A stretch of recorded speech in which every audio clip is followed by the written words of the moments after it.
Bonjour et bienvenue à Presse Éco, votre tribune hebdomadaire d'analyse, de commentaires et de débats autour des sujets qui ont marqué l'actualité nationale et internationale avec nos chroniqueurs qui sont des hommes de médias, des spécialistes, des analystes, des chroniqueurs médias. Donc avec eux, nous refaisons l'actualité pour vous autour des sujets marquants de l'actualité. Aujourd'hui, nous allons au plan national surtout évoquer la question de réconciliation nationale avec la mise en place lors du dernier Conseil des ministres du Conseil national d'orientation et de suivi, CNOS, qui a été donc créé. Nous revenons sur cette actualité parce qu'il y a quand même des points de vue, des débats autour donc, de cette structure-là. Et puis, second sujet, on parlera du drame de Dandé. Dandé, c'est une localité dans l'ouest du Burkina où un drame a eu lieu. Une école s'est effondrée, un mort malheureusement et plusieurs blessés parmi des élèves. Nous allons donc en parler également. Et puis, dernier sujet au plan sous-régional, c'est le Mali. Le Mali avec donc l'éviction du Premier ministre, du président de la transition et du Premier ministre remplacé par l'ex-vice-président qui était donc un militaire donc, qui prend aujourd'hui les rênes du Mali pour conduire la transition. Nous allons parler de ces sujets-là avec mes invités sur ce plateau. À ma droite, il y a Maître Kelem Apollinaire de Tambela. Il est donc avocat inscrit au barreau. Il est également président du CRI, qui est le Centre de recherche internationale et de stratégie. Merci d'être sur ce plateau. Et puis à ma gauche, Isaka Lengani, le journaliste directeur de publication de l'Opinion. Merci Lengani d'être là. Et puis juste à la droite de Lengani, Kedga Blaise est le directeur de publication de YAM Info. Merci Kedga d'être là. Et puis enfin, dernier invité, il s'agit donc de Atiana Oulon Serge, il est donc journaliste directeur de publication de l'événement, d'ailleurs qui a eu ses 20 ans, 25 mai dernier. Merci. Donc on va très rapidement revenir sur notre premier sujet qui est la réconciliation nationale. Alors on a assisté donc à la mise en place de cette structure-là qui est le Conseil national d'orientation et de suivi qui vient d'être créé. Et c'est lors du dernier Conseil des ministres que tout cela a eu lieu. Alors, on va juste rappeler que c'est une... En tout cas, suivant ce qui nous a été rapporté par un communiqué donc, du ministère chargé de la réconciliation nationale et de la cohésion sociale, il s'agit donc d'une structure prévue par la feuille de route adoptée par le Conseil des ministres du 21 avril. Donc le Conseil national d'orientation et de suivi est un organe consultatif dont la mission est de donner des avis et orientations sur les différents aspects de la démarche du gouvernement devant conduire à la réconciliation nationale de la cohésion.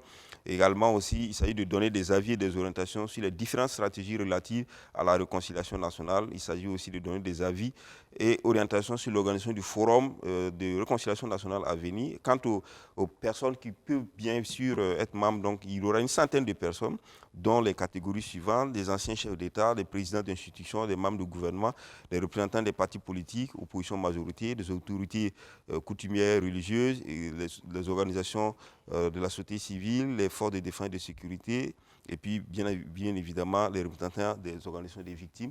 Alors, Lengani, on entend dire qu'une organisation de plus, certains pensent que c'est quelque chose de différent au ministère également, parce que c'est présidé par le Premier ministre. Moi, j'ai quand même, j'avoue, quelques appréhensions en lisant ce communiqué-là, et en tenant parler de cette commission, de ce, comment ils appellent ça encore ?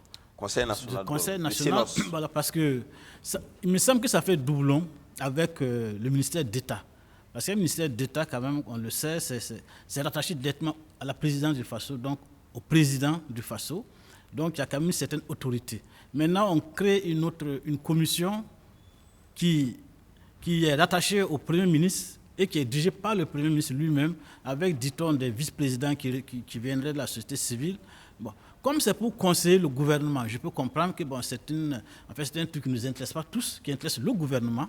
Et cela sous-entend que les autres acteurs, que sont la société civile, doivent eux aussi s'organiser pour mettre en place leur sorte de comité pour aller à ce forum-là. Je me vois mal, en fait les forces sociales être dedans et à côté encore être dans un système qui va permettre d'arriver à une sorte de consensus. C'est comme si déjà au niveau de ce comité-là, on cherche déjà à créer le consensus sous la houlette du gouvernement. Or, je crois que la réconciliation nationale n'est pas une affaire, je l'ai toujours dit, ce n'est pas une affaire du gouvernement, encore moins du MPP ou du pouvoir en place. C'est une affaire qui intéresse toute la nation. Maintenant, si le Premier ministre veut se faire conseiller, alhamdoulilah, son droit le plus absolu, mais il ne faut pas qu'on ait tendance à penser que c'est ça qui va représenter la volonté des Burkinabés à la réconciliation, ou en tout cas les points sur lesquels les uns et les autres se sont entendus pour aller au forum. Auquel cas, le forum serait même lui-même inutile. Donc je pense que j'attends de voir comment ça va être mis en place et comment ça va fonctionner. Sinon, pour moi, c'est une structure proprement, de mon point de vue, qui n'a pas d'intérêt réel. Alors, le gouvernement affirme qu'il s'agit de sa volonté de faire du processus devant conduire à la réconciliation nationale et à la cohésion sociale, un processus largement participatif qui associe l'ensemble des forces vives de la nation. Et puis en plus, Lengani, il s'agit ici de donner des orientations. Le CNOS est saisi par donc, le ministère chargé de la réconciliation sur le travail qui est fait au niveau donc, de ces différents travaux qu'il a fait, c'est-à-dire la stratégie de réconciliation nationale, la stratégie contre l'extrémisme violent et puis le pacte de ça c'est pour, comme je l'ai dit, si c'est pour conseiller le gouvernement, orienter le gouvernement, c'est pas moi, c'est son affaire. Le gouvernement est libre de créer tout ce qu'il veut pour le conseiller, pour l'aider. Mais si ça préfigure ce qui va être le forum, mais c'est parti raté. Ça veut dire que le forum est parti raté. Parce qu'on ne va pas au forum pour discuter des problèmes du gouvernement ou des orientations du gouvernement, mais de ce que pense la nation, c'est un certain nombre de sujets, notamment la cohésion sociale et si les graves conflits qui divisent les populations. Mais si le gouvernement dit que pour aller à ce forum-là, lui-même il a besoin d'être conseillé par des gens, alhamdoulilah, c'est très bien, je pense que c'est une très bonne chose, mais il ne faudrait pas, et là ce serait une très grave erreur, penser que ce conseil-là va préfigurer ce qui va être le forum. Non. Je pense que le forum est totalement autonome. Il doit vraiment être pensé comme un forum qui rassemble l'ensemble des acteurs de la société burkinabé et qui veulent discuter. C'est vrai qu'on ne peut pas aller comme ça, yada, comme dirait l'autre, discuter, chacun vient avec son sujet. Non, il faut que quelqu'un organise. L'État organise, mais chacun vient avec ses positions, avec ses arguments pour défendre et puis faire passer. Oulon, analyse?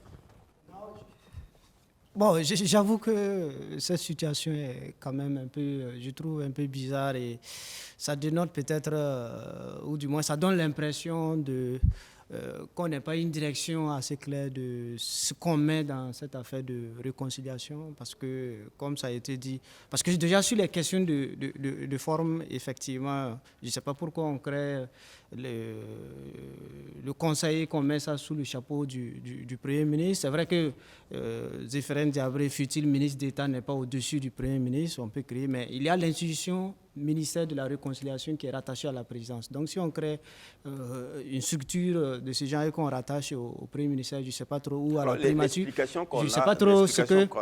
Je ne sais pas trop s'il n'y a pas... Le ministère chargé de la Réconciliation doit donner une conférence de presse les jours à venir. Mais l'explication déjà qu'on peut avoir déjà du fait que ce soit le Premier ministre qui préside, c'est que c'est une question protocolaire.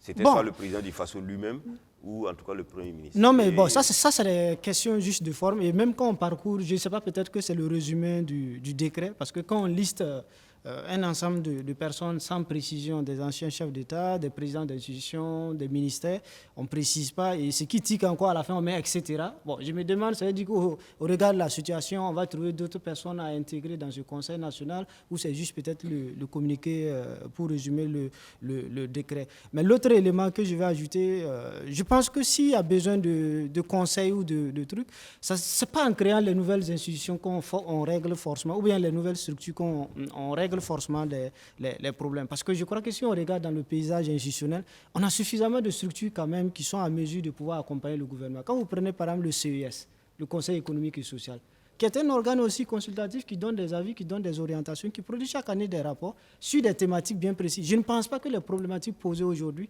on puisse les inventer ou bien trouver des thèmes que le CES n'a pas déjà évoqués. Parce que pour quelqu'un qui s'intéresse un peu à cette institution, il y a toute une panoplie de thématiques, que ce soit les conflits communautaires, que ce soit la question de l'insécurité, que ce soit la question de l'employabilité. Je sais qu'au niveau du CES, il y a eu des rapports, parce que je me suis intéressé depuis quelques années quand même à cette structure. Vous prenez le médiateur du Faso, il y a un certain nombre de trucs. Si c'est des conseils ou des avis qu'il faut donner, je pense que le paysage institutionnel, on en dispose déjà pour pouvoir faire de telle sorte... Mais là, ici, il s'agit d'une feuille de route du ministère lui-même qui a défini en fait, Bon, ces instruments, par où il va passer, par quelle forme, etc. Donc, supposons que c'est le ministère. Ok, supposons que c'est le ministère. Est-ce qu'au niveau du ministère, le ministère décide de dérouler sa feuille de route, on décide de mettre en place un organe, on met ça sous le chapeau de la primature? Je ne sais pas finalement qu'est-ce que nous voulons en fait dans cette histoire-là. Et par rapport même au Forum national sur la réconciliation, on nous dit qu'il y a un forum. On suppose que c'est là-bas, tout doit se décider et après on déroule la feuille de route. Mais si déjà on commence à mettre en place des organes au forum, ça veut dire qu'on va se retrouver encore dans une situation de fait accompli. Les gens vont se retrouver, tout a été déjà décidé et on vous demande d'avaliser. Et il est évident à ce rythme, vous allez trouver des structures, des entités entières qui vont refuser de participer parce qu'ils ne vont pas servir de faire valoir. Je pense qu'il ne faut pas, je ne sais pas pourquoi soit on veut donner l'impression, comme on ne pourra pas tenir l'engagement présidentiel de faire de la réconciliation les 6 mois après sa réélection, chaque semaine ou chaque mois, il faut trouver quelque chose à faire pour qu'on montre qu'effectivement ça bouge, alors que ça ne bouge pas. Parce qu'on attend des actions concrètes. Si c'est en termes de réconciliation ou bien de cohésion sociale, je crois qu'on attend des actions concrètes par rapport aux préoccupations que les gens ont posées. Je crois que les différents problèmes que Zéphirin Diabré a posés, en les schématisant en 4 domaines, je pense qu'il y a plein de problèmes. On n'a pas besoin d'organes, on n'a pas besoin du ministère pour pouvoir faire appliquer. Je prends le seul exemple des policiers qui ont été radiés et qui ont eu gain de cause. Je ne sais pas en quoi prendre un décret pour les réintégrer, puisque finalement la justice a donné raison aux éléments. En quoi ça pose un problème?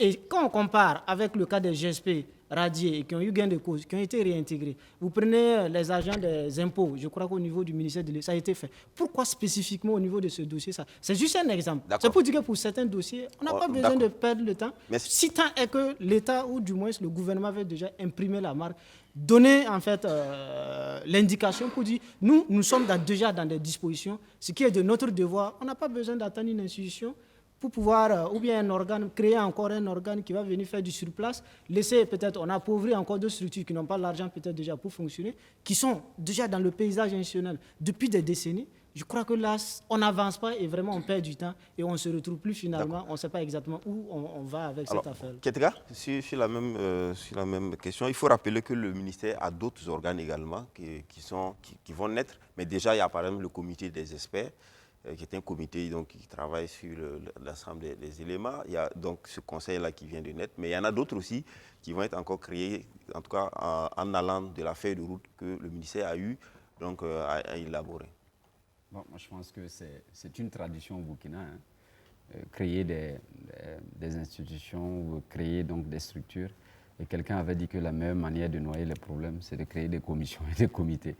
Alors, parce que justement, moi je pense que c'est tributaire un peu à notre culture donc, des institutions, à savoir que pour régler un problème de bonbons, il faut d'abord mettre en place une commission qui va voir la probabilité de la faisabilité de la mise en place de quelque chose d'autre encore. Ça, c'est français, ce n'est pas pragmatique. Le gros problème qui est là, c'est que dans le cadre donc, de cette réconciliation, je crois que la justification avait été donnée que ça répondait à une logique aussi de budgétisation, parce que au niveau du MINEFID, il y a des actions que nous ne pouvons pas mener sans tenir compte d'un certain nombre de carnivals. Je crois que l'explication avait été donnée hier à l'occasion donc, de cette conférence-là qui avait été organisée par le Centre de formation politique de l'UPC, où c'était sous l'égide de Zéphirin Diabré, ministre de la Réconciliation. Alors, au-delà de ça, je pense que, comme Oulon l'a dit, aujourd'hui, si on veut résoudre les problèmes, je ne vois pas l'opportunité encore de créer en fait des institutions pareilles. Parce que justement, est-ce qu'on a un tableau de bord donc justement par rapport à cette réconciliation-là? Et la réconciliation, il faut savoir, ça doit être un processus dynamique qui se vit au quotidien, qui se commente au quotidien. Dans les faits et gestes, dans notre façon même de faire les choses, on doit sentir qu'il y a quelque chose devant qu'on est en train de préparer.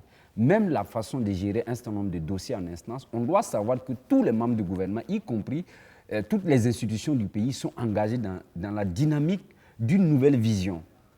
Et c'est de cela aussi qu'il est question. Autrement dit, on a vu, le Collège des sages a fait un travail dans le temps. On a vu ce que le rapport qu'a déposé le Haut Conseil de la Réconciliation nationale. Il y a eu le Haut Conseil du dialogue social, parle du médiateur du FASO, etc., etc. Ça veut dire, on a eu des problèmes dans le temps et on a créé un certain nombre d'institutions qui étaient censées pouvoir résoudre ces problèmes-là. Mais si ces institutions ont failli à la résolution donc, de certaines questions, c'est à nous de nous questionner et puis de dire, est-ce qu'on va continuer à créer donc des organisations qui au fond, ne touchent pas le fond du problème. Quand vous prenez la question de la cohésion sociale, je me rappelle à l'époque qu'il y avait au niveau donc, du ministère de l'administration territoriale, en tout cas une direction qui était chargée donc, de faire sortir un document sur les questions donc, de cohésion sociale. Parce que la réconciliation nationale, elle obéit peut-être à un agenda ou à un programme de mandat, mais au-delà de ça, la question de la cohésion sociale et du vivre ensemble des communautés et des différentes composantes de notre société, elle doit avoir une perspective beaucoup plus structurelle. Et dans ce sens-là, il fallait travailler justement à ne pas alourdir la machine donc de ce processus de réconciliation-là. Et on sait bien que dans de telles situations, les voies les plus aisées, c'est peut-être l'Assemblée nationale. Mais maintenant, je comprends, même dans le contenu, on peut se poser des questions aussi, parce qu'on parle des anciens chefs d'État. Est-ce qu'on permettrait aussi aux ayants droit des présidents qui n'existent plus de pouvoir participer justement à ce conseil d'orientation, puisqu'il est fait? Est-ce qu'on va tenir compte des organisations de la société civile en profondeur et tenir compte aussi de la jeunesse du Burkina Faso aussi qui devrait justement participer donc à cet effort de réconciliation nationale, parce que moi je suis toujours d'accord avec ceux qui estiment que ce processus de réconciliation nationale-là, s'il n'aboutit pas à l'éclosion d'une nouvelle société burkinabé, je pense qu'on aurait tout raté et on va repartir à zéro. Et comme moi j'aime le dire, on a eu tous les... Mais là, on a un instrument, justement. Comment on va y aller si on n'a pas des instruments? Donc le ministère a une feuille de route dans laquelle feuille de route, il y a des instruments dont le Conseil national d'orientation et de suivi, mais qui pose quand même problème à certaines personnes. Donc, comme par exemple, autour de cette table, il y a quand même des avis un peu divergents sur la question. Le problème, c'est là, est-ce que le SYNOS n'est pas un instrument qui est bien? Est-ce qu'il ne fallait pas que ce soit le Premier ministre qui en soit le président, ou qu'il soit présidé par peut-être le ministre lui-même d'État, etc. C'est là la question aujourd'hui. Parce que non seulement, comme Oulon et le doyen Lengani l'avaient rappelé, il faut qu'on sorte d'un certain nombre de sentiers battus. Vous savez, quand vous créez les institutions ou les organisations, c'est une démarche et c'est un management qui est dépassé de mon point de vue. En fait, ça doit être l'émanation. En fait, ces genres d'organisations doivent être en fait l'aboutissement de mon point de vue des forces sociales. C'est-à-dire que si ça venait donc des organisations, ça venait de tous les acteurs qu'on avait impliqués, ça ne causait pas de problème. Et je pense qu'à cet effet-là, l'Assemblée nationale ne doit pas j'allais dire, dormir, parce que l'un donc de ses objectifs, c'est de contrôler l'action du gouvernement. Et il faut que le gouvernement s'explique donc sur la création donc de ce comité-là. D'accord. Maître, vous avez bien suivi la question. Qu'est-ce qu'il faut faire au juste, ou qu'est-ce qu'il ne fallait pas faire? Non, ce qu'il ne fallait pas faire, c'est ce qui a été fait. C'est-à-dire la création de... Oui. Mais ça correspond bien sûr à une orientation du ministère. C'est le ministère qui a décidé qu'il fallait à un moment donné créer un conseil national d'orientation et de suivi. La réconciliation, c'est du domaine du ministre d'État, Zéphirin Diabré. Ce conseil national d'orientation se rapporte aussi à la réconciliation. Donc au domaine du ministre d'État chargé de la réconciliation. On constate qu'il a été adopté en Conseil des ministres, qu'il sera présidé par le Premier ministre. Moi, je vois ça comme étant une lutte de pouvoir au sein du gouvernement. Parce que, vu le ministre d'État auprès du président du FASO, comme j'ai eu à le dire ici, c'est pratiquement l'équivalent d'un Premier ministre bis. Et donc, pour moi, la création de ce conseil-là a été une occasion de ramener Zéphirin Diabré à sa place, de lui faire comprendre qu'il doit être au-dessous du Premier ministre. C'est la raison pour laquelle ce Conseil national, qui opère dans son domaine à lui, est présidé par le Premier ministre et avec, n'est-ce pas, d'autres personnalités morales. Moi, c'est comme ça que j'interprète les choses.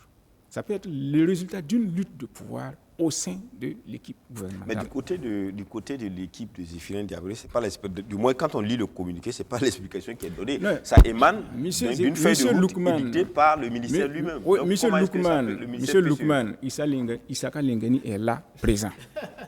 Quand il y a eu les grandes divergences entre Thomas Sankara et Blaise Compaoré, que disait la presse? Qu'il n'y a rien entre eux. N'est-ce pas? Qu'ils s'entendaient toujours. Jusqu'au dénouement sanglant. On va pas Et puis vous savez ce que c'est que la solidarité gouvernementale. Ceux qui ont déjà été ministres ou qui ont côtoyé, n'est-ce pas, les équipes gouvernementales savent que un membre de l'équipe ne doit pas sortir dire autre chose que ce qui a été arrêté en commun. Donc, nécessairement, ça sera toujours la même voie. Ça, c'est le premier point. Le deuxième point, ce Conseil national d'orientation et de suivi me rappelle la période du président Lamizana, quand on avait mis en place le Conseil consultatif national pour le renouveau. Voilà. C'est à l'époque où le président Lamizana avait fait ce qu'on appelait le coup d'État de 1974, où il avait écarté le Premier ministre, dissous l'Assemblée nationale, qui était présidée par Joseph Ouedraogo. Maintenant, il y avait un vide qu'il a complété en créant le Conseil consultatif national pour le renouveau, dont les membres étaient pratiquement les mêmes que ce Conseil national d'orientation et de suivi, c'est-à-dire les éléments de la société, les chefs traditionnels, etc. Mais à l'époque, ça pouvait se justifier parce qu'il n'y avait pas d'Assemblée nationale. L'Assemblée nationale avait été dissoute. Or, actuellement, l'Assemblée nationale est toujours là. On nous dit que les députés sont les représentants de la nation. Donc, ils sont censés connaître le pouls de la nation. Pourquoi maintenant créer quelque chose d'autre pour représenter l'opinion de la nation, alors que les représentants de la nation sont déjà là? Non seulement en plus ils sont là, mais comme on a déjà eu à préciser, vous avez le Conseil économique et social qui est là. Vous avez, n'est-ce pas, le Haut Conseil pour le dialogue social qui est là. Il y a le Ashkroun qui était là, qui a produit un rapport. Le médiateur du Faso est là. Mais vous voulez quoi encore? Donc finalement, on veut transformer tout le Burkina Faso en commission. Voilà. Ou alors, ça peut vouloir dire que l'équipe en place n'a pas de vision claire de là où il veut aller. Et pour ne pas créer beaucoup de mécontents, on amalgame tout le monde dans des commissions. Là, chacun va trouver son compte et chacun va se taire. Sinon, je ne vois pas l'utilité de ce Conseil national d'orientation et de suivi, d'autant plus qu'il est constitué de beaucoup de membres. Conseillement au Ashkroun ou au Conseil pour le dialogue social, où les membres sont un peu plus limités. Donc, ce sera un truc budgétivore, donc qui va donner satisfaction à plein de gens qui vont tirer de cette satisfaction-là un soutien au régime, et donc qui n'auront plus de contestation à faire. Et peut-être que ce sera une méthode aussi d'aller à la réconciliation. C'est ainsi que moi, je vois les choses. D'accord. Alors, Oulon je voulais ajouter... Oui, d'accord, Lengani. Oui. Bon, je voulais... Bon, ma première intervention, je peux dire que c'était une mise en jambe, une mise en bouche. Bon, pour revenir dessus, je dis que je suis tout à fait, parfaitement d'accord avec Maître Tambela pour dire que ça donne l'impression, effectivement, qu'on veut retirer à M. Diabré ce qu'on lui a donné d'une main.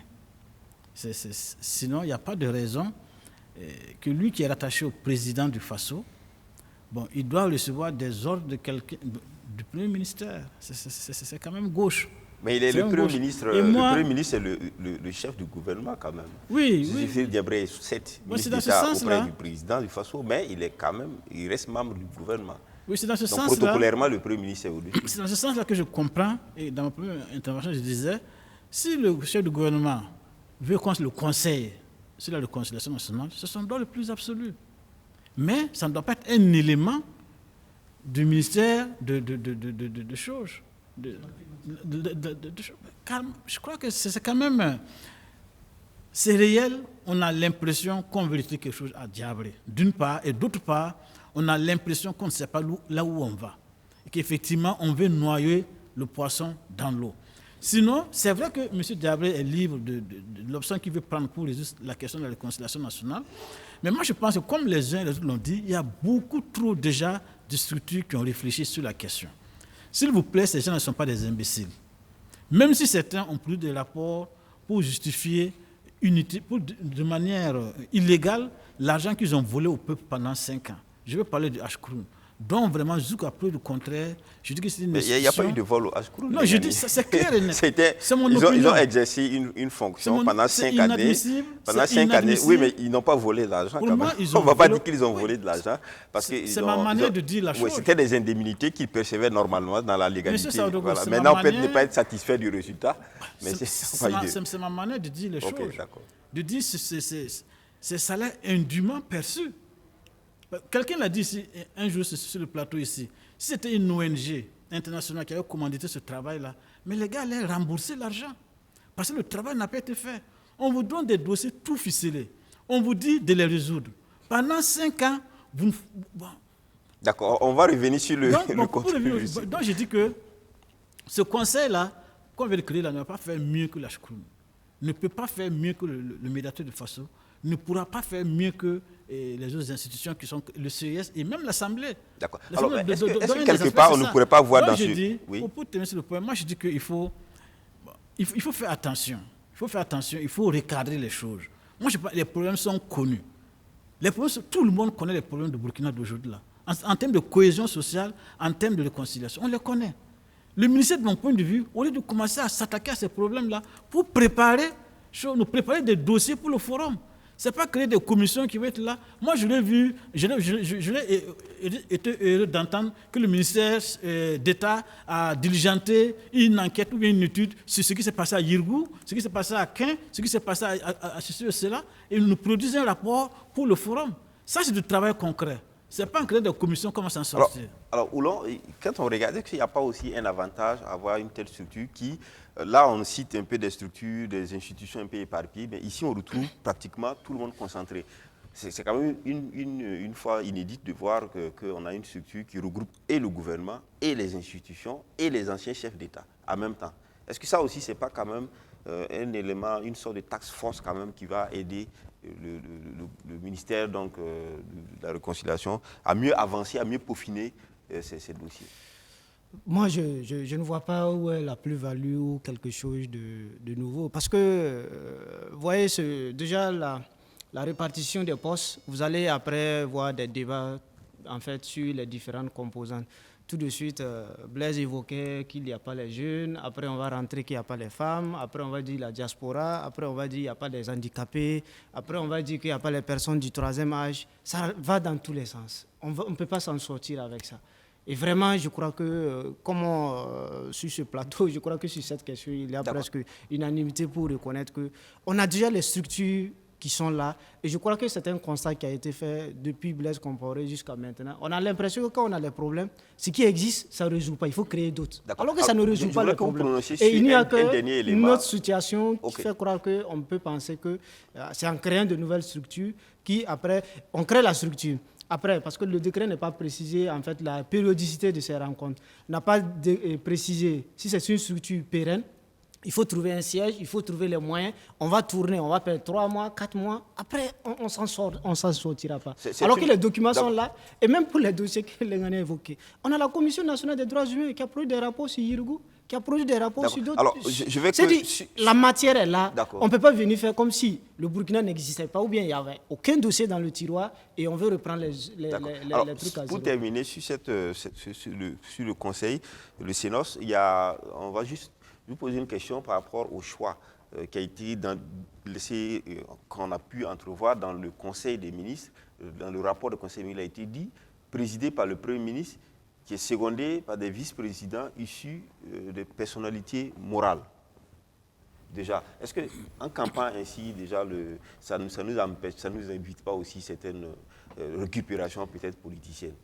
Bon, je ne sais pas ce qu'on met dans personnalité. Je ne sais pas ce qu'on met dans personnalité morale. Pour moi, personnalité morale ne renvoie pas forcément à des autorités religieuses ou coutumières. Vous pouvez être une personnalité morale par rapport à un certain nombre de caractères, un certain nombre de dans notre entendement ici, quand on dit ça, c'est religieux ou coutumier, c'est le sens du commun en quelque sorte. Mais ça ne peut pas être, ou ce n'est pas forcément ça.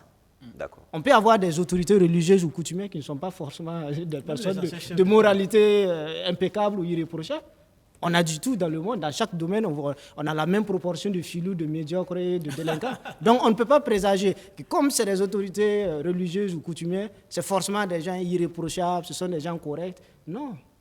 Je crois que ça encore, on est un peu dans les histoires. Je ne sais pas, on ne va pas s'en sortir avec ces schémas. Et du reste, on a déjà expérimenté, on a vu que ce n'est pas, est-ce pas comme ça. Est-ce qu'ici, on ne voit pas là une façon peut-être parce que quand on regarde le ministre d'État, il est politique, c'est un homme politique. Alors, est-ce que ce n'est pas une façon d'équilibrer un peu en mettant au niveau du Conseil national aussi quelqu'un d'autre qui est une personnalité morale, donc qui n'est pas politique, qui n'est pas partisan? Mais est-ce que ça ne ferait qui pas va définir la personnalité morale? Qui va dire que telle personne est une personnalité morale, respectée et respectable? Et selon quels critères? Donc, ça nous ramène encore à des définitions sous la lucarne politique. Voilà. Donc, je vous rappelle. Mais est-ce qu'il y a quand même des personnalités qui tranchent par leur non-appartenance, j'allais dire, leur neutralité compromise? Alors, si on vous dit, par exemple, Monseigneur Anselme Tidjama Sanon, par exemple, qui a déjà présidé le Conseil d'État. C'est toujours possible, mais qui vous dit que ces personnalités qui font l'unanimité, entre guillemets, seront choisies? C'est peut-être une façon, n'est-ce pas, de pouvoir choisir les gens qu'on voudrait mettre dedans. On peut choisir quelqu'un et puis le labelliser personnalité morale, et puis c'est tout. Il faut rappeler que sous Michel Kafando, sous la transition, avait créé un conseil des sages aussi, qui n'a pas abouti, qui n'a produit aucun rapport. Donc, les conseils, on les produit au hasard, en fonction des circonstances. Et je vais vous rappeler une chose, et Lengani est témoin ici. Encore moi. Sous la révolution démocratique et populaire, on n'a créé aucune commission. Mais on a réglé les problèmes de fond, sans aucune commission. Parce que les problèmes, on les connaît tous. Voilà. Tout le monde connaît les problèmes au Burkina Faso ici. Maintenant, quand il s'agit de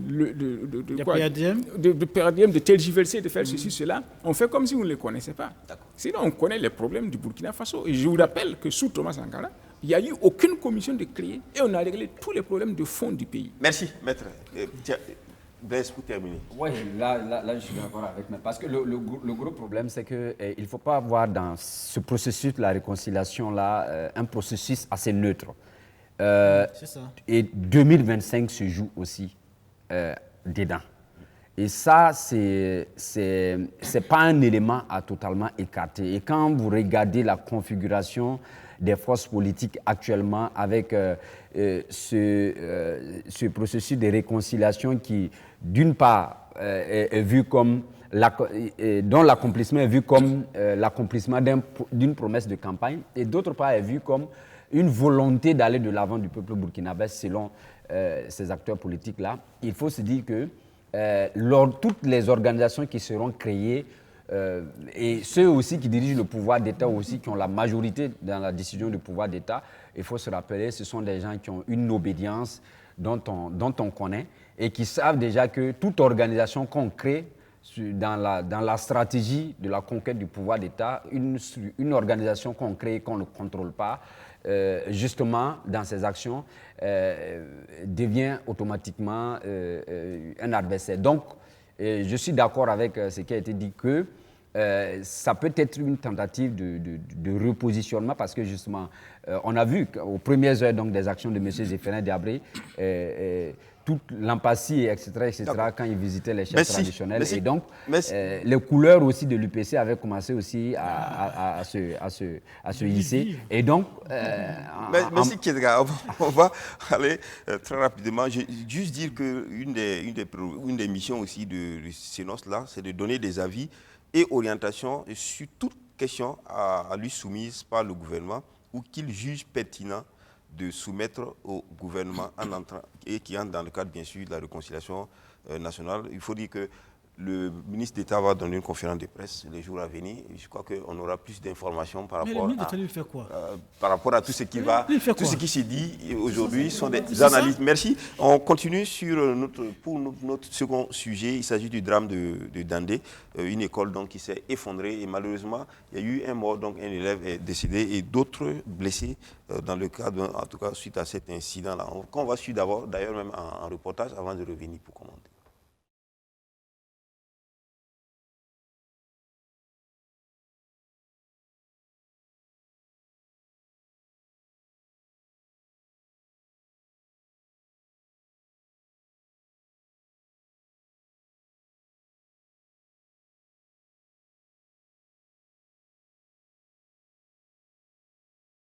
Comme un air de déjà-vu, une infrastructure qui s'effondre.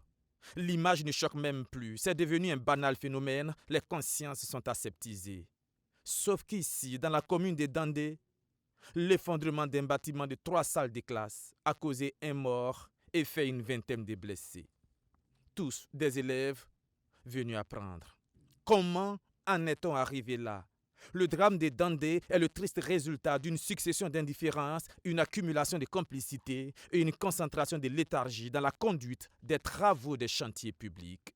Et pourtant, la nature avait averti à plusieurs reprises. Comme en ce mois de mai 2020, à Tinkodogo, le stade régional, à l'épreuve du vent, a vu son toit totalement détruit avant même la fin du chantier. Celui de Manga, lui, a eu le luxe d'aller jusqu'à terme, mais la pelouse synthétique posée s'est avérée défectueuse. Un peu plus récent, des infrastructures routières malmenées par la pluie à Banfora. Tous ces travaux ont un point en commun.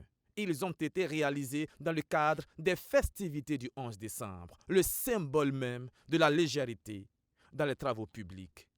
Et pourtant, pendant les travaux, on assiste à ce qu'on appelle des visites de chantier conduites par les autorités. Le balai est incessant, le phrasé constant. Taux d'exécution satisfaisant. Mais la nature n'a que cure des dissimulations. Le moindre coup de vent, la petite goutte de pluie et patatras. Qui sont les coupables? Le maître d'ouvrage, dans le cas d'espèce les collectivités territoriales ou encore l'État? Non. Innocent. Le maître d'ouvrage délégué? Non coupable. Le maître d'œuvre technique ou encore le bureau de contrôle? Innocent. Le laboratoire national de bâtiments et des travaux publics pour les grosses œuvres? Non coupable. L'entreprise exécutrice des travaux? Innocent. Le processus d'attribution des marchés publics? Non coupable. À qui la faute? Personne. La majorité des enquêtes aboutit difficilement à des condamnations. Les quelques entreprises épinglées dans le cas contraire s'arrangent pour mourir et ressuscitent sous un autre nom. Et c'est reparti pour les affaires. Dans une atmosphère où règne complicité, corruption, opacité, dessous des tables, rétrocommission. Jusqu'au drame de Dandé, où un enfant parti à l'école sera ramené à ses parents sans vie et une vingtaine d'autres blessés et traumatisés. Tout le monde savait que ça allait arriver. Les questions, c'était seulement où, comment et quand. Eh bien, le sort s'est acharné sur la commune de Dandé et sur ses 24 élèves qui en ont été les victimes. Peut-être que cette fois-ci, la leçon sera tirée. Déjà, les mots MOTS sont mis sur les mots MAUX. C'est un bon début. Mais attention, dans un contexte où la voracité a pris le dessus sur la moralité, où les enjeux économiques sont si énormes, une vie humaine, quoique sacrée, n'est-elle pas en train de devenir qu'un simple détail, qu'un petit point comptable?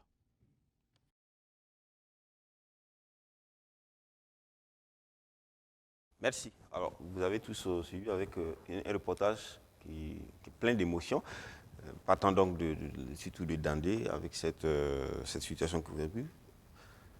Quel commentaire on peut faire, Blaise? Bon. Irresponsabilité, non, comme le reportage le dit, clientélisme. Non, tout ça, c'est des phénomènes qui ne sont plus étonnants au Burkina. Vous savez,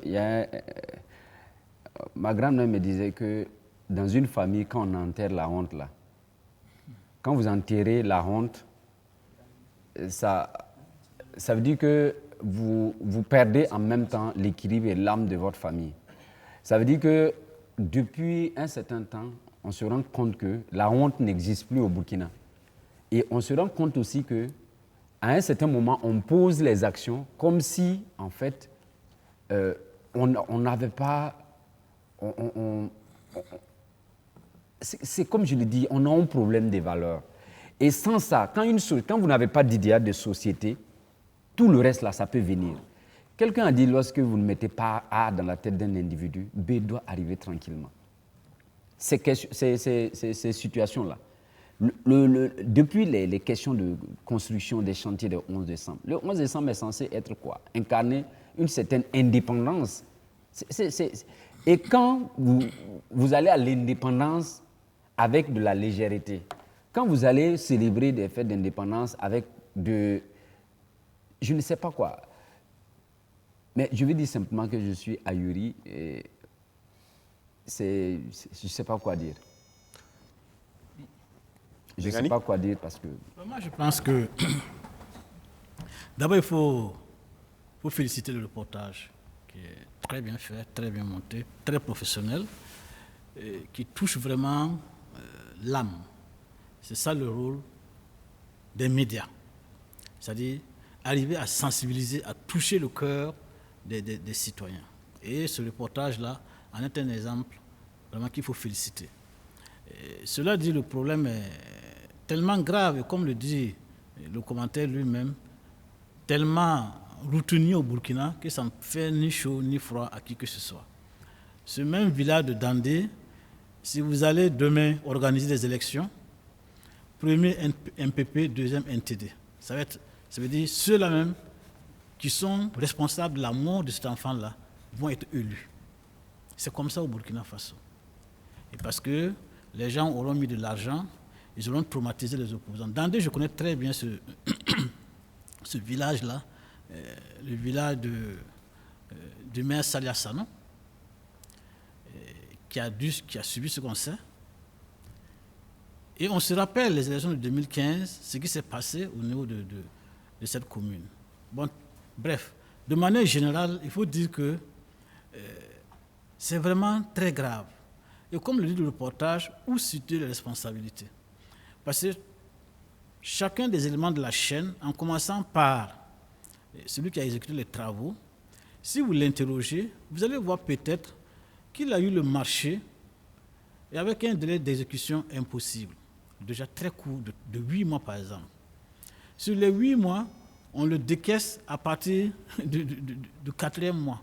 C'est-à-dire qu'en réalité, il y a tout un enchaînement d'irresponsabilités qui font qu'effectivement, il est difficile de situer les responsabilités. Mais je dis qu'il faut savoir raison garder et taper du poing sur la table. Tous ceux-là qui ont participé à la réalisation de ce marché doivent rendre compte. Chacun dit ce qu'il a fait pour qu'on en arrive là, ou bien pour éviter ce qui est arrivé. Et en fonction de ça, que pour une fois des décisions soient prises. Et que cela commence effectivement par le respect de la vie de cet enfant-là, qui peut être mon enfant, peut être l'enfant de M. Tambela, peut être l'enfant de M. Saoudou, etc. Donc nous nous sentons tous responsabilisés. Et pour la vie de cet enfant-là, comme les gens sont battus, ils se battent pour Thomas Sankara, qui se battent pour cet enfant-là qui est mort, pour avoir voulu apprendre, pour avoir eu confiance en ses parents qui l'ont envoyé à l'école, pour avoir eu confiance en ceux qui ont fait qui ont construit ce bâtiment, etc. Et donc un innocent qui meurt par la faute de l'irresponsabilité de l'ensemble de la société. Et si on ne fait rien, nous sommes tous responsables. Et moi, Lengani Saka, je ne vais pas me sentir responsable de la mort de cet enfant-là. Et c'est pourquoi je demande qu'effectivement des sanctions soient prises et que les responsabilités soient clairement situées. Il y en a des responsabilités à fixer. Oula. Bon, je crois que ça a été dit. On est coutumier de cette situation. Moi, ce que je relève dans ces affaires d'infraction apparemment de qualité douteuse, parce que là-dessus, il n'y a plus de débat, ce qui est écœurant en fait dans cette situation, parce que dans l'élément, ça a été évoqué depuis les 11 décembre, Gawa, Manga, Tenkodogo, et ainsi de suite, c'est la propension des autorités à justifier même la mauvaise qualité en fait de ces infractions. Parce qu'on l'a vu, toutes les fois, il y a eu des images pour faire constater le mauvais état. Parce qu'on se rappelle encore de Banfora. On a un monsieur comme le ministre des Infrastructures qui dit non, que les travaux sont bien, sont bien exécutés, qu'il n'y a pas de problème. C'est juste quelques trucs qu'il faut corriger, ainsi de suite. Tenkorogo, on a eu pareil, les gens sont allés pour justifier encore ce genre de situation. Donc bon, là-dessus, je crois que c'est vraiment quelque chose qui est affligeant, qui est écœurant. Et je crois qu'à quelque part, on ne peut pas commander ou bien se donner les moyens de réaliser une infraction qui, au premier vent ou bien à la première pluie, on constate les dégâts Et on se met à la place même de l'entrepreneur ou du technicien pour justifier la situation. Ça, c'est quelque chose de très écœurant. Quand le ministre doit parler, il parle sur la base des éléments techniques qu'il a. Si l'entrepreneur le ministre n'est pas censé... Il y a des bureaux de contrôle, il y a des techniciens qui font le laboratoire national des bâtiments, tout est là. Si eux, ils disent que c'est normal, les normes sont suivies, qu'est-ce que le ministre peut dire d'autre? Bon, vous, M. Sawadogo, vous décidez de construire votre maison. Vous faites appel au maçon, à l'entrepreneur qui exécute. À la première pluie, ça se décoiffe. Vous allez dédouaner l'entrepreneur. Je crois que la première des choses à faire, c'est de chercher à comprendre, au-delà de ce qu'on vous envoie comme rapport. Et le ministre n'est pas censé être un technicien.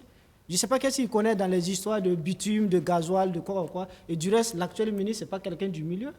C'est vrai qu'il y a des techniciens, il y a des conseillers, mais on n'est pas censé justifier ces gens. Là, on est dans les écoles. Non. Les écoles, c'est... Oui, le thème, non. On part de ce drame-là juste parce que c'était, comme ça a été dit dans l'élément, c'était quelque chose de prévisible. À partir du moment où tout le temps on cherche à justifier, on cherche à comprendre, on cherche à excuser.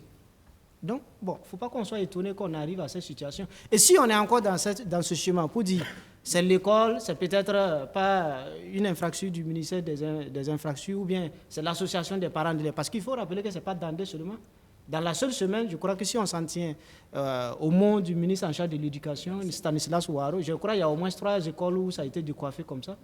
Et je crois que j'ai noté, il y a le centre-ouest, si je ne me trompe pas, et dans une autre région dont je n'ai pas les données. Donc c'est pour dire qu'en l'espace de la seule semaine, on a déjà eu ce genre de situation. Mais je crois que cet élément permet de façon globale, si je comprends l'objet du débat, c'est de poser la question de la qualité des infrastructures publiques de façon globale. Quelque part aussi, on n'est pas face à un changement, bon, pas de changement climatique. Est-ce que aussi on adapte aujourd'hui les normes de construction à ce changement de l'environnement? Bon, moi je comprends que vous essayez de jouer votre rôle de me poser des questions, mais je dis, on ne va pas chercher. C'est quelle enquête qui a démontré que c'est le changement climatique?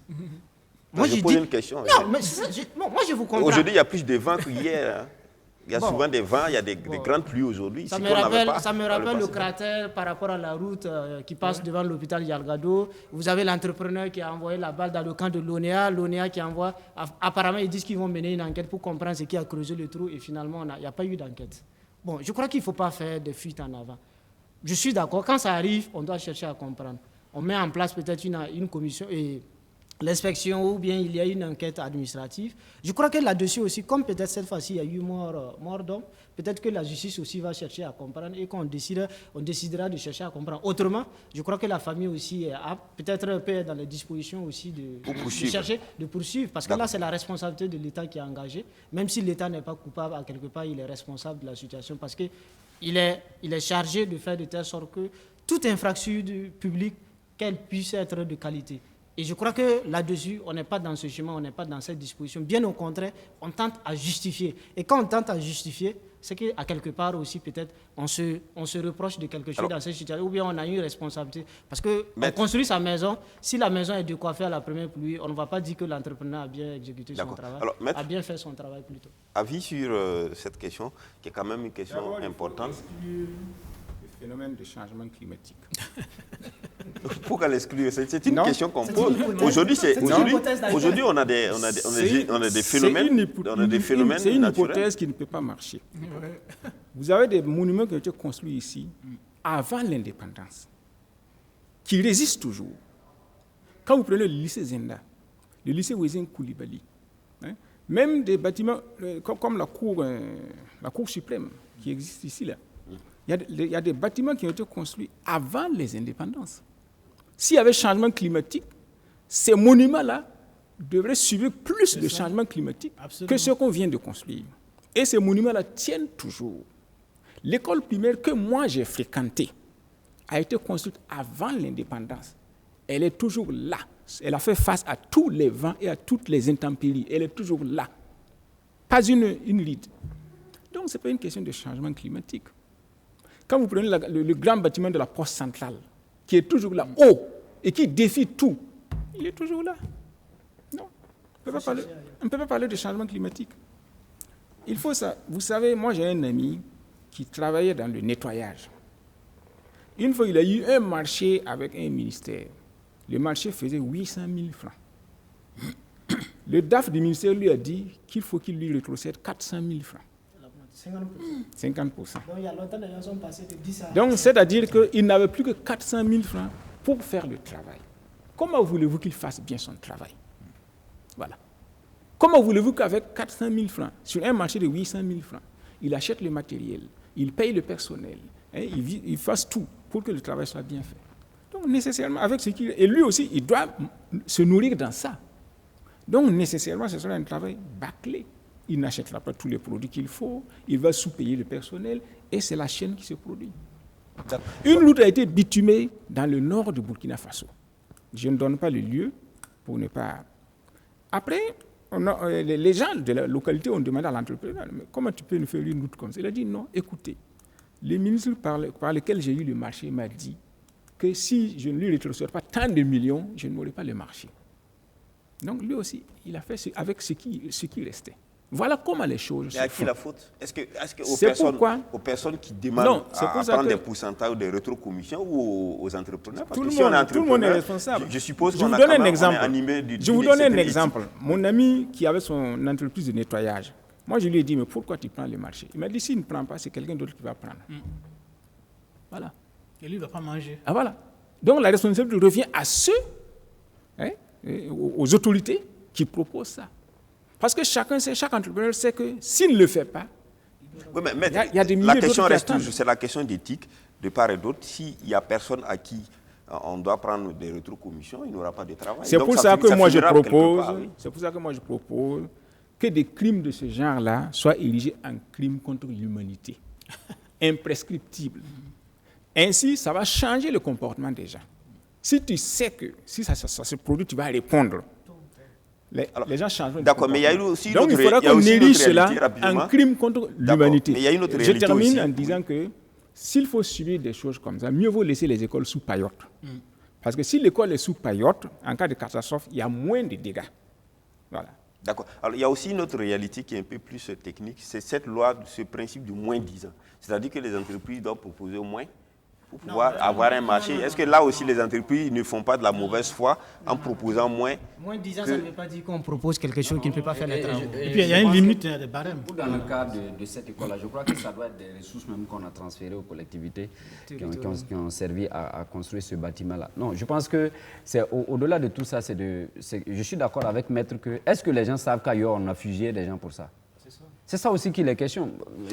Vous balayez la question du moins 10 ans, mais quand on est moins 10 ans, ça dépend du matériau aussi qu'on est. On met dedans. Le moins 10 ans, ça veut dire quelque chose qui ne peut pas faire le travail. Je viens. Je parle de la qualité, par exemple, du matériel qu'on utilise. Parce que si on est moins 10 ans, on peut aller acheter du matériel qui n'est pas de qualité. Non. Moins 10 ans, justement, ça ne veut pas dire que... Parce que je suis un peu dans le milieu.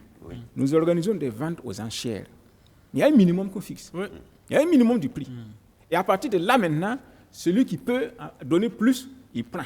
C'est-à-dire qu'il y a un minimum, quand on fait les appels d'offres, tout ça, là, il y a un minimum, il y a des critères techniques qu'on fixe, qu'il faut respecter. Maintenant, à partir de ces critères-là, il y en a qui peuvent s'en contenter au minimum, mais il y en a qui font plus, qui proposent plus de services, etc. Mais il y a un minimum qu'on exige dans les appels d'offres. Je vais ajouter que, si vous voyez les commissions de dépouillement, là, bon, si c'était seulement le critère de moins de 10 ans, on allait mettre une seule personne. On regarde en bas seulement le chiffre, 2 200 000, on te donne, ou bien 3 000. C'est-à-dire les commissions sont constituées de techniciens qui apprécient effectivement l'offre technique. Déjà, ce que tu proposes, est-ce que ça correspond à ce que le client veut? Est-ce que les prix qu'il te donne, ce n'est pas des faux prix, etc. Alors, mais il y a aussi une autre chaîne. Dans la chaîne, parlons aussi des contrôles.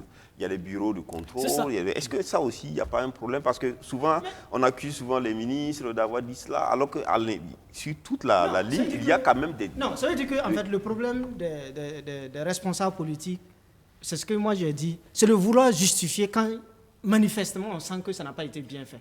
On ne dispose pas d'éléments déjà pour apprécier. Moi, je crois que la meilleure attitude, ce n'est pas de chercher à dédouaner quelqu'un pour dire que ça a été mal fait. Et tout le monde a suivi. Dans l'élément, ça a été dit.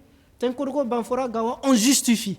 En fait, c'est ça qui est écœurant, en fait. Donc, ça veut dire que quand c'est comme ça, ça veut dire à partir de ce moment, ça pose un problème. Et moi, je pense, si c'est en matière d'enquête, moi, j'allais aller dans l'hypothèse, justement, des commissions et des rétrocommissions, et toute la chaîne à arroser, et chacun essaie de fermer les yeux. C'est tout simplement de cette façon en fait que ça... Sinon, il n'y a pas autre explication que ces éléments-là en fait, pour permettre... Alors, si toute la chaîne est arrosée, donc qui peut dire au ministre concrètement, à ce niveau, il y a eu un problème pour qu'il puisse aussi avoir un discours qui cadre avec la réalité?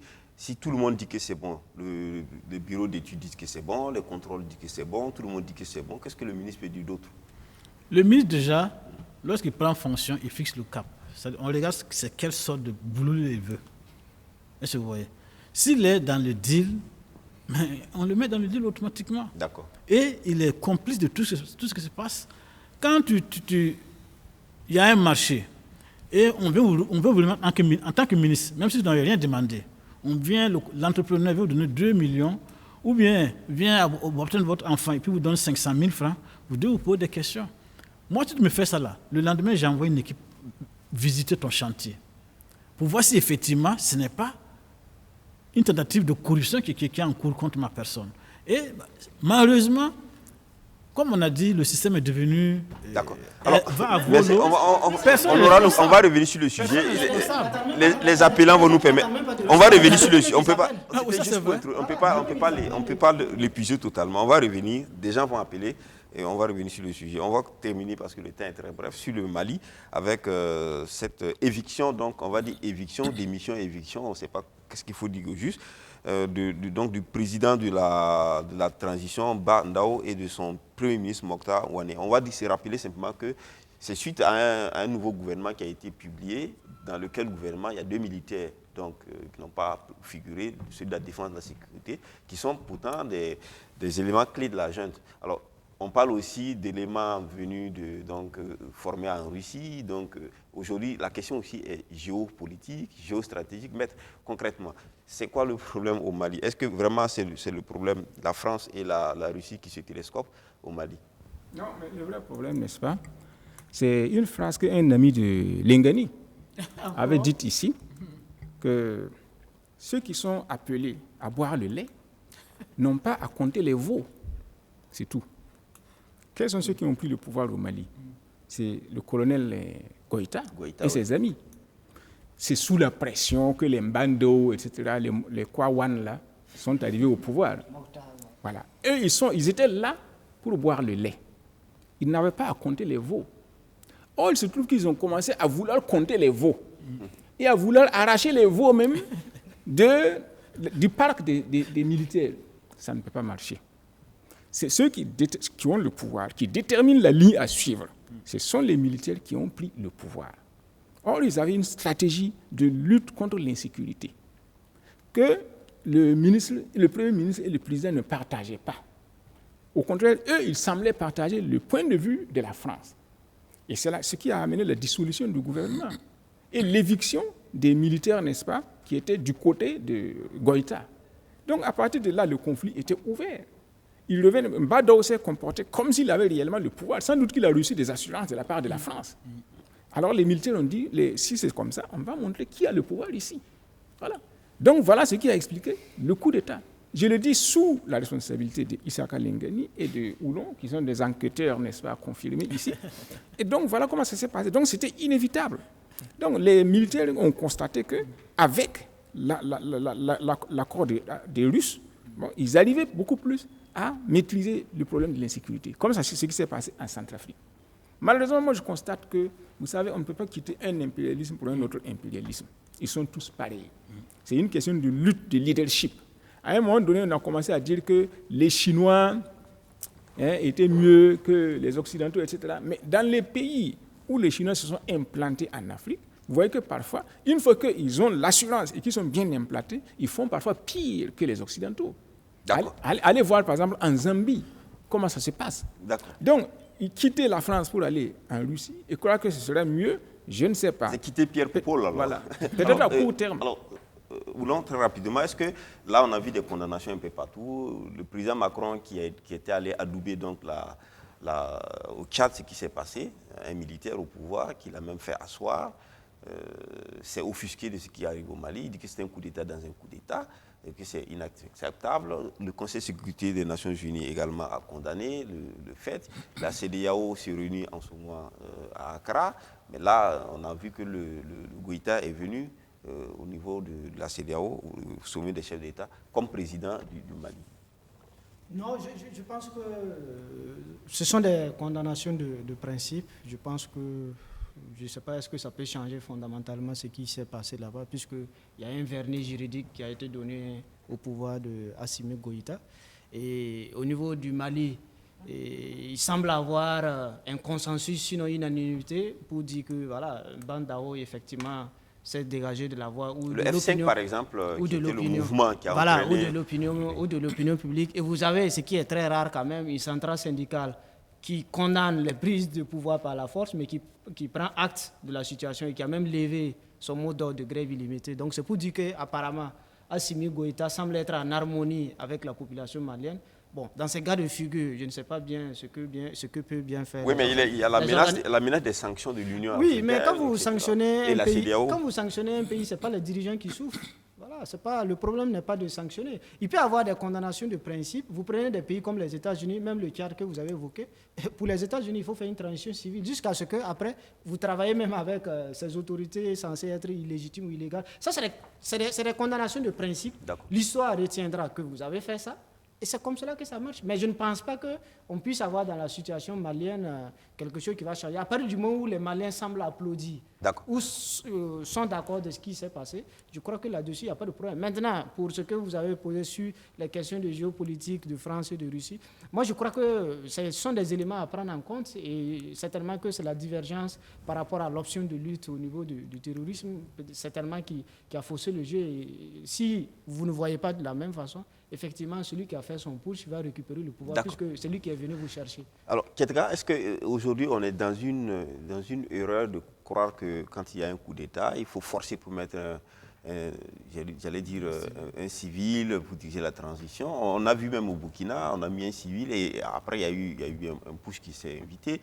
Est-ce que désormais, il ne faut pas laisser, par exemple, les militaires qui font le coup d'État eux-mêmes prendre sous leurs responsabilités aller jusqu'aux élections pour établir l'état du droit que de vouloir faire un attelage souvent qui tourne mal? Bon, moi je ne suis pas de cette école qui consiste à dire quand c'est militaire, c'est de l'anarchie, quand c'est militaire, on ne respecte pas un certain nombre de principes, de textes, etc.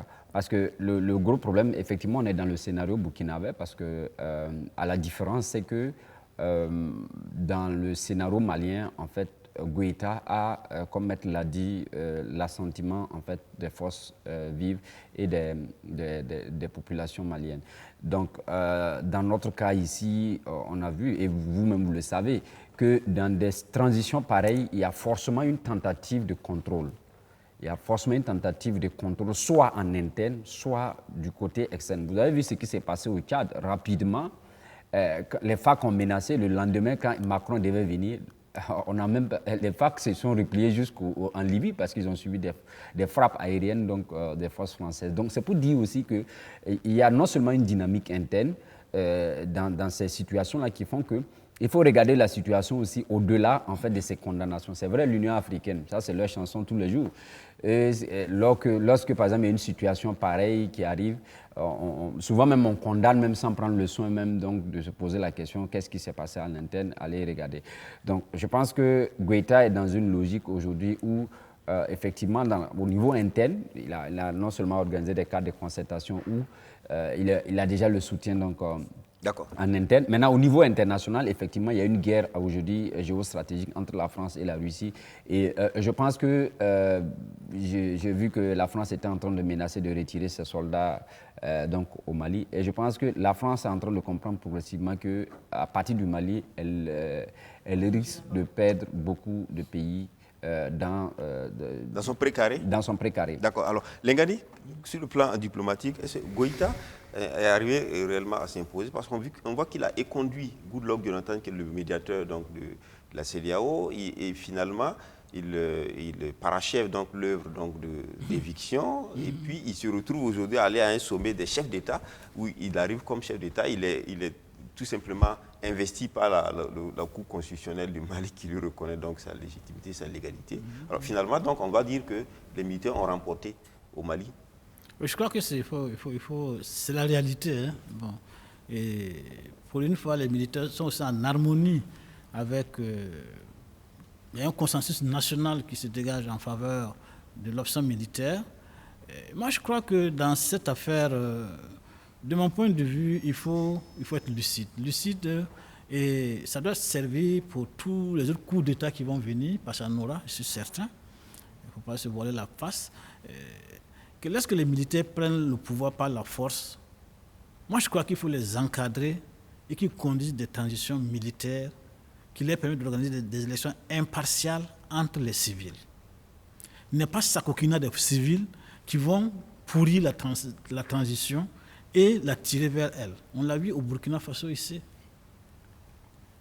On le voit au Mali. Ce qui se passe, c'est effectivement, au-delà des militaires, au-delà de ce que vous appelez bataille de leadership, c'est la classe politique malienne qui est en train de se déchirer. Et moi, je suis d'accord avec Maître Tambela qui dit que impérialisme français, ou bien russe, ou bien chinois, ou bien gambien, ou bien néo-zélandais, je ne sais pas moi. Moi, tout est qui pareil. Et je suis de l'avis d'une militante malienne qui disait que mais les militaires, là, vous êtes là, à Bamako, vous faites la bagarre pour être des ministres. Alors que nous, ce qu'on vous demande, c'est d'aller vous bagarrer contre les djihadistes. Quand vous faites les bagarres pour être des ministres, alors que, ou bien pour prendre les Français ou les Russes, que non. Pourquoi pas nous-mêmes? D'accord. Donc, c'est pour dire que, mon point de vue, il faut savoir les ont gardés. D'accord, on prend les téléspectateurs maintenant. Monsieur Balboni Isaka de Tinkodogo, qui revient sur la chute de l'école de Dandé. Oui, bonjour. Bonjour, monsieur Balboni. Oui, bonjour. Allez-y rapidement pour votre intervention. Oui, pas de problème, voilà. Bon, le même problème m'attient encore aujourd'hui. Actuellement, on n'a pas de courant encore. Bon, je vais intervenir vite. Voilà. Sinon, premièrement, moi, je voulais demander au Burkinabé. Il y a deux choses que je voulais demander au Burkinabé. Premièrement, que les Burkinabés sortent, surtout les chefs religieux, les chefs traditionnels, sortent pour qu'on change le nom du Burkina Faso. Parce qu'actuellement, on ne mérite plus le nom du Burkina Faso. Voilà, on ne mérite plus le nom qui dit que est le pays des hommes intègres. Il faut qu'on change ça. On demande à tous les gens, tous les Burkinabés de ressortir pour qu'on puisse changer le nom Burkina Faso pour nous donner le nom qui nous convient actuellement. Sinon, il n'y a pas comment dans un pays qui est pays des hommes intègres, que les entrepreneurs font des infrastructures à 2 mois, à 4 mois, ça s'effondre, ou bien à 1 an, ça s'effondre, on va les sanctionner. Il faut qu'on change le nom du Burkina d'abord. Ça, c'est premièrement. Je vous ai dit, venez à Tinkodo, vous allez voir les cas. Moi, je me rappelle une fois, j'avais même appelé sur votre radio, sur votre télé. Le goudron qu'ils ont fait à Tinkodo, de couper là, Tinkodo à 115. Ils ont fait le goudron à moins de 2 ans, le goudron s'est gâté. Voilà, partout c'est des trous. Ça commence à se délabrer. Monsieur Balboni. Dans ce même pays, Monsieur Balboni. dans ce même pays, les ministres sont sortis. Monsieur Balboni, pour ce qui concerne les routes là, est-ce que aussi le problème, pour ce qui concerne les routes là, est-ce que le trafic, est-ce que les gros porteurs, est-ce que les transporteurs respectent aussi les charges? Monsieur Sawargo, est-ce qu'il n'y a pas des charges? Oui, j'arrive. Quand on dit que les transporteurs ne respectent pas, je prends un exemple. Il y avait une voie ici qui a été faite depuis 1994 à 2016. Il y avait une voie qui était... C'est pas maintenant que les supports ont commencé. Depuis la voie a fait en 1994. Que quand ils ont fait la voie, en 1994 ou en 2016. Mais on n'a pas vu ces gens de voie là. On fait une voie moins de 2 ans, la voie est gâtée. L'entreprise font toujours des marchés, je pense, l'entreprise Solibat. Aujourd'hui au Burkina Faso, il y a quelle entreprise qui a des marchés comme les marchés Solibat? On a vu actuellement ce qu'ils sont en train de faire entre Sangwenga à Koudougou. Allons-y sans dans le nord. Monsieur Balboni. Il faut qu'on sanctionne. Il faut qu'on condamne. Monsieur Balboni. Si quelqu'un qui a fait quelque chose, une entreprise qui a fait quelque chose qui n'est pas bon, il faut qu'on le condamne, on doit l'enfermer même. D'accord. C'est du crime. Il faut qu'on commence à enfermer les gens. Maintenant, quand tu parles, c'est toi, on peut te condamner. Et celui qui a fait quelque chose qui est mal, on peut le condamner. Toi qui essaies de critiquer, toi, on te cherche pour te condamner. Il faut qu'on parle des choses à la base. D'accord. Le deuxième point, c'est quoi? Vous avez dit il y a 2 points. Un point, changer le nom du Burkina. Le deuxième point, c'est quoi? Alors? Oui. Le voilà. Deuxième point, c'est... Il faut qu'on revoie les choses en ordre. D'accord. Celui qui fait quelque chose qui ne va pas, il faut qu'on le condamne. On prend le courage de condamner la personne. D'accord. Là, pour ça, vous allez voir, ça peut se répéter. Merci bien, monsieur Balboni. Vous avez cité le nom d'une entreprise, mais ça vous engage, vous. Voilà. Et moi, j'appuie ce que dit. Cette question-là, faut qu'il y ait, par exemple, des ressources transférées aux collectivités pour l'exécution de ces tâches-là. Je pense que, moi, je suis de ceux qui estiment que je ne peux pas comprendre aujourd'hui qu'on ait le génie militaire. Je ne sais pas quel était l'objectif de la création du génie militaire.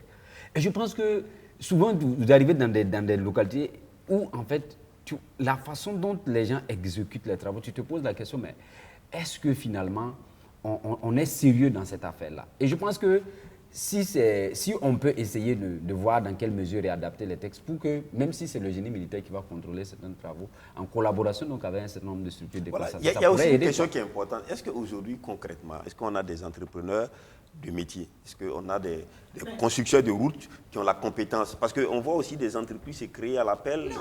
Du jour au lendemain, on devient entrepreneur. Là, vous nous tendez la perche, puisque les gens se sont rendus compte qu'on n'a pas besoin forcément d'avoir la qualification et que c'est une question de commission qu'il faut reverser aux gens. Voilà. Il y a des gens qui ont leurs entreprises dans leur sac.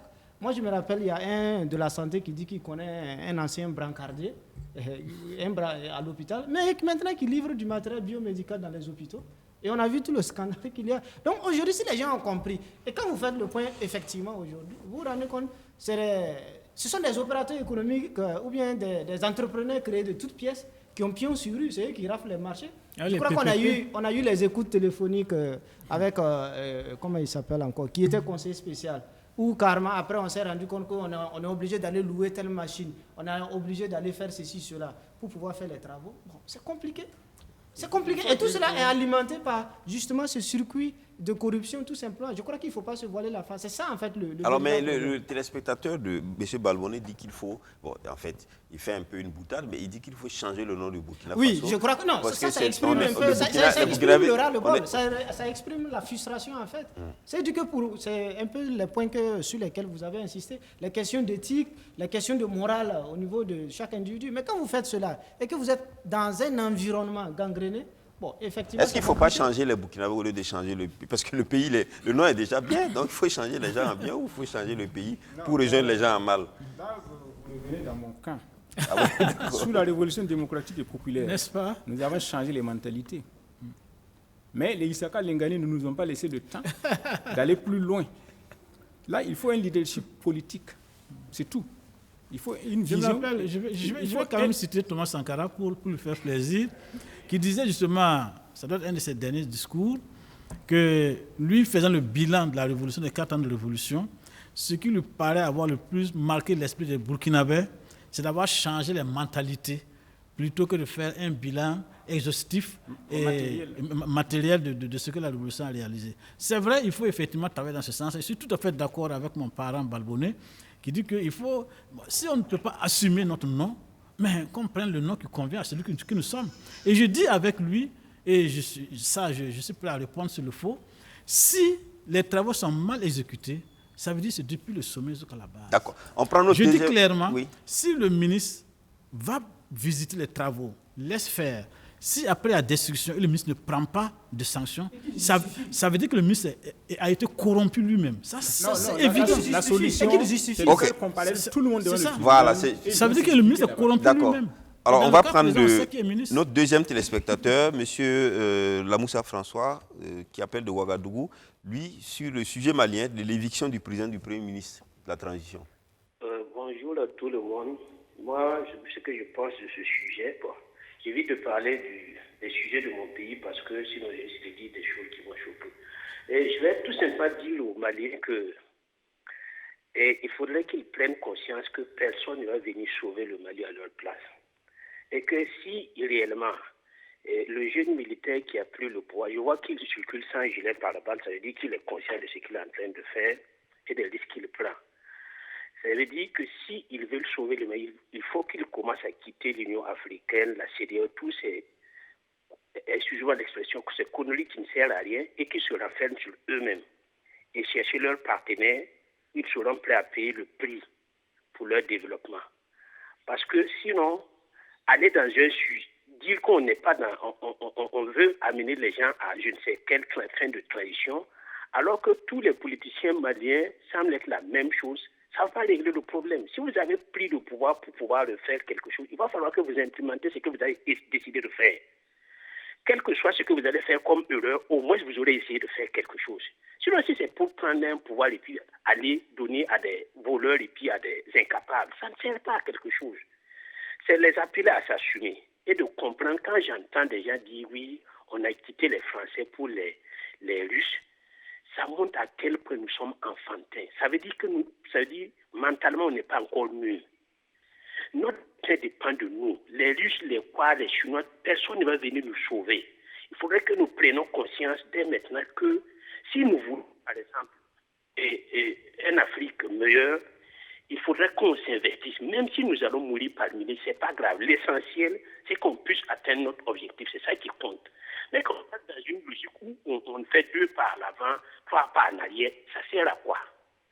Donc, c'est juste pour interpeller ceux qui sont aux commandes actuellement au Mali, d'être conséquents. Si c'est juste pour aller aux élections, ce n'est pas la peine. Ils n'ont qu'à donner le thème là-bas présentement et puis ils vont se chercher. D'accord. Merci et bonne journée. Merci. Lui, sa proposition, c'est que le Mali se referme totalement, vit en autarcie. Non, mais il coupe avec les grandes puissances. Comme il écoute souvent Presse Éco, je pense qu'il va se rappeler de ce que j'ai déjà eu à dire ici plusieurs fois, à savoir que l'UEMOA, la CEDEAO, l'Union africaine et l'Union européenne, c'est la même chose. Et si vous avez remarqué, par rapport au Mali, ils ont la même vision des choses. Parce que c'est eux qui financent l'Union africaine. Ceux qui financent la CEDEAO, c'est eux qui financent l'UEMOA. Deuxièmement, ce que j'ai à dire, si vous vous rappelez, depuis les années 70, il y a eu plusieurs coups d'État au Nigeria. Mais le Nigeria, les militaires prennent le pouvoir, mais ils ont toujours organisé, sous la pression de la société civile nigériane, des élections pour que les civils reviennent au pouvoir, sans passer par... On l'a vu aussi au Niger avec le commandant... Salou Djibo. Salou Djibo, par exemple. Et mais même en Guinée au aussi. Nigeria, ça s'est passé plusieurs fois. Cuba aussi. Même le Goodluck Jonathan, qui était le négociateur au Mali, c'est comme ça qu'il avait cédé le pouvoir aux civils.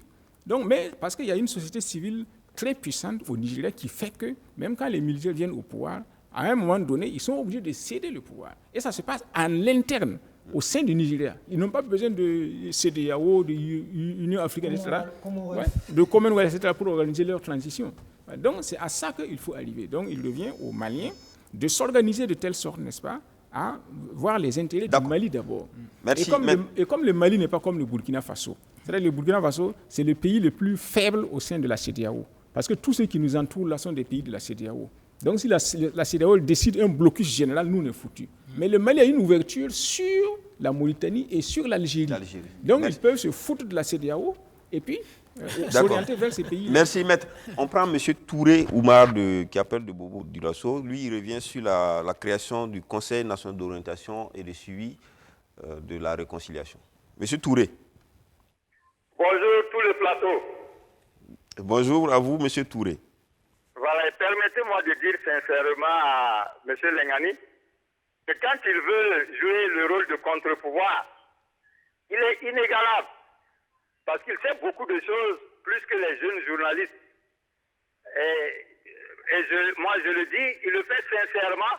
Mais chaque fois qu'on veut parler de Blaise Compaoré et de son CDP, là, il sort du cadre, quoi. Je ne sais pas si c'est parce qu'il a été complice dans la justification de l'assassinat de Thomas Sankara ou bien qu'il a mangé les milles de Blaise Compaoré.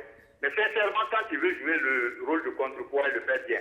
Alors, pour revenir au sujet, allez-y. Alors, ce que je constate, c'est que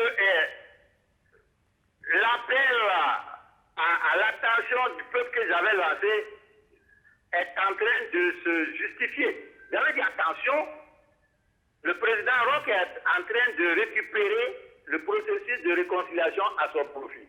Depuis la mort de Benoît Cambou, le premier Ashkour, qu'on a contraint à démissionner, et la nomination de Léane Bassolé, j'avais lancé cet appel. Et à mon sens, c'est ce qui se justifie. C'est pourquoi je dis que la création de ce conseil, de cet organe, ce nouvel organe-là, c'est justement pour légaliser toutes les suspicions que nous avions à l'égard des cachotteries qui se passent au Ashkour. Eh bien, aujourd'hui, on attend essayer tout simplement de légaliser, c'est-à-dire de le mettre au compte de Christophe Dabiré. Et donc, la création de cet organe répond à deux choses. Premièrement, à mon sens, Et ils veulent faire les choses à leur manière, de bonne foi, mais ils ne savent pas comment le faire. Et donc, on fait appel à Zéphirin Diabré, qui, lors de ses campagnes, se révélait être spécialiste à la matière. Donc, on l'appelle et on lui donne un ministère rattaché à la présidence. Malheureusement, après quelques mois, on se rend compte que ça piétine toujours. Eh bien, le président peut se dire, je vous croyais expert, mais vous n'êtes pas si expert que ça. Et je vous ramène à votre place. Je vous ai fait passer pour un super ministre. Je vous ramène au rang de tous les ministres. Parce que vous n'êtes ni super président, ni super ministre.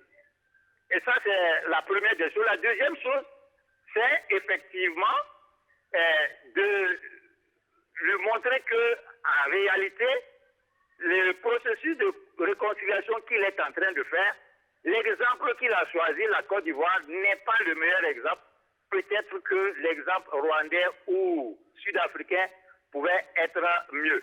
Mais dans tous les cas, ce qui est évident, c'est qu'on décide de légaliser les actes de ces forces vives-là qui ont certainement induit le Hache-Kouroune en erreur, parce que personne ne parle de ce que le Hache-Kouroune a fait.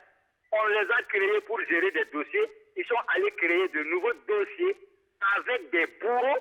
C'est là que je ne suis pas d'accord avec M. Oulon, qui dit qu'il y a eu un jugement et le Hache-Kouroune a exécuté. C'est faux. C'est des gens qui ont été radiés par le régime de Blaise Compaoré. Et le Hache-Kouroune est venu légaliser l'impunité. Alors que des dossiers sont là, de vraies victimes, on n'a pas touché. On est allé indemniser des bourreaux qui ont certainement, dont les victimes justement ont certainement des dossiers dans ceux qu'ils ont cachés. Et c'est pourquoi moi j'ai demandé, il faut mettre carte sur table, comme l'a dit Lengani, faire en sorte que tout soit public. C'est le peuple qui est propriétaire de la réconciliation et non pas d'Europe, qui n'est pas aussi sain que Blaise Compaoré, parce que c'est lui qui était, je pourrais le dire, le bras droit de Blaise Compaoré. Ce qu'on peut le reprocher, pour ne l'avoir pas critiqué, il est aussi. Merci, M. Touré. Merci. Alors, Lengani? Oui, bon, je vais d'abord dire son opinion sur ma personne. Je connais très bien ce qui s'est passé en 1987. Bon, on ne va pas revenir là-bas. Non, on ne va pas revenir. Deux petits mots. Je voulais juste dire que tantôt, voilà. Donc, on est vraiment au thème de l'émission. Non, juste pour dire que moi, je suis de ceux qui pensent qu'il faut effectivement la vérité sur 87. D'accord. Il faut la vérité. Et la vraie vérité des faits, ce qui s'est passé effectivement. Et qui n'a rien à voir avec ce qu'on nous chante sur le plan international à un certain niveau. Moi, je dis non. Ça, ce n'est pas l'histoire des faits. D'accord. C'est l'histoire telle que certains l'idéalisent. Merci Lengani. Oulon, il y a peut-être une confusion, parce qu'il y a eu effectivement des actes de justice, des décisions de justice liées aux 21 policiers qui ont été licenciés. Mais le problème des radiés de 2011 reste là toujours. Et même si c'était ça, je crois que la dernière fois, on évoquait la question du Hache-Kouroune. J'ai juste fait relever que ce dossier, même le Hache-Kouroune n'a pas pu régler. C'est ce que j'avais précisé. Et il y a eu un policier qui a même appelé pour justement confirmer que leur dossier, ça n'avait pas été réglé. Peut-être que c'était une confusion pour aujourd'hui. D'accord. Ok. Alors, vraiment, merci à vous. Merci à tous ceux qui ont appelé. On n'a pas pu rappeler M. Adama Ouedraogo qui voulait, lui, s'intéresser à la question du Conseil national d'orientation et de suivi de la réconciliation. C'est question de temps, justement. Donc, ce sera pour la prochaine fois à notre émission. Donc, en tout cas, merci de nous avoir suivis. J'étais avec Lengani Isaka. Journaliste, directeur de publication de l'opinion. Merci Lengani d'être passé sur ce plateau. Maître Apollinaire Kirem de Tambela, il est avocat inscrit au barreau, président du CRI, qui est le Centre de recherche internationale des stratégies. Merci Maître d'être passé. Et puis Aktiana Oulon Serge, il est donc journaliste, directeur de publication de l'événement également, il est essayiste. Merci d'être passé. Et puis enfin, dernier invité, Kietga Blaise, il est journaliste, directeur de publication de YAM Info. Alors, on était au 20e anniversaire donc, de l'événement. 25e. Non, 20e. Voilà, 20 ans. 20 ans, voilà. Oui, il y a 20 ans, paraissait le premier numéro de l'événement. C'était un mensuel à l'époque, le 25 mai 2001. Et le 25 mai 2021, ça fait les 20 ans. Le mensuel qui est devenu un bimensuel, je crois que dans le paysage médiatique burkinabé, c'est un journal qui compte. Et au regard de cette date, on a voulu juste faire ce petit rappel avec juste une exposition au siège du journal toute la journée du 25 mai. Et le soir, il y a eu juste quelques invités pour revenir un peu sur les péripéties déjà de la création du journal. Le personnel a complètement changé, l'image d'avoir du directeur de publication qui a remplacé Nama. Germain Bitu Nama. Qui est remplaçable, mais on te félicite aussi pour le challenge qui est en train d'être relevé. Merci. On essaie. Voilà, merci. Donc pour dire que la jeunesse aussi... Mais il a fait un article que je voudrais qu'on cite quand même. De quel article? Merci merci Alex. Sur la sécurité. Bien sûr. Pour ceux qui pourraient lire le dernier numéro, pourraient lire bien sûr. Merci à vous qui nous avez suivis. On se donne rendez-vous la semaine prochaine pour notre numéro de Presse Éco, si Dieu le veut. Merci.